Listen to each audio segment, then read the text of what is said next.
ओशो की कथाएं खूब प्रचलित हैं। ऐसी ही एक कथा है कि एक सम्राट अपने वजीर पर किसी बात से नाराज हो गया और उसे फांसी की सजा सुना दी।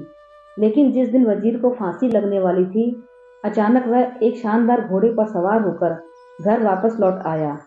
पत्नी बेटों को भरोसा ना हुआ।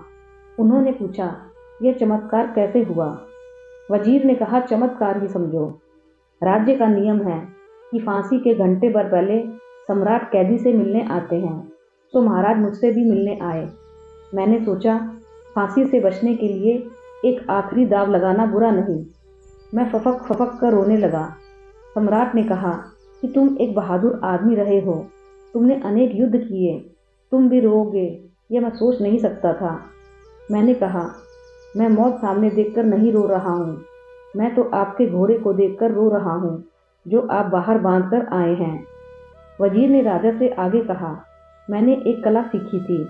मैं घोड़ों को आकाश में उड़ना सिखा सकता हूँ, लेकिन एक खास नस्ल का घोड़ा चाहिए। जिंदगी भर उसे खोजता रहा, वह नहीं मिला। जिस घोड़े पर बैठकर आप अभी आए हैं, यह उसी नस्ल का घोड़ा है। रो इसलिए रहा हूँ कि मेरी सारी कला व्यर्थ जाएगी।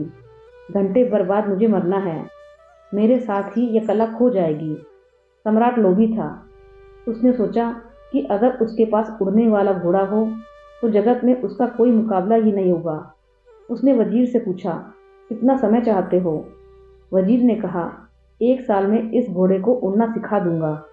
सम्राट ने कहा, अगर 1 साल में घोड़ा उड़ना सीख गया तो तुम्हारी जान तो बचेगी ही, मैं तुम्हें अपना दामाद भी बनाऊंगा।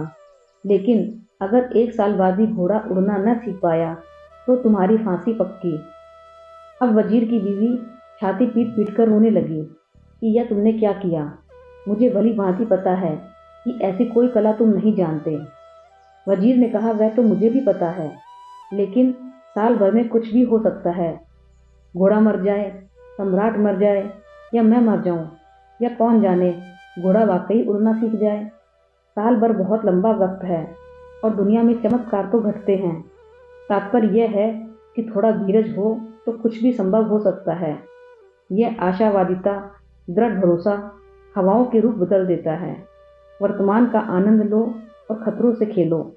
वजीर ने यही कहा कि 1 साल मिला है, उसको जी लें, और घोड़ा ना भी उड़े मगर सम्राट का मन तो बदल ही सकता है। विपत्ति के समय हम अपना धैर्य खोकर अस्थिर हो जाते हैं। यदि थोड़ा संयम रखकर हम अपनी बुद्धि से काम लें तो बड़े से बड़े मुसीबत को टाल सकते हैं। आपको ये कहानी कैसी लगी, कृपया कमेंट करके बताएं। ऐसी बहुत सी कहानियों को सुनने के लिए हमारे चैनल को सब्सक्राइब करें। धन्यवाद।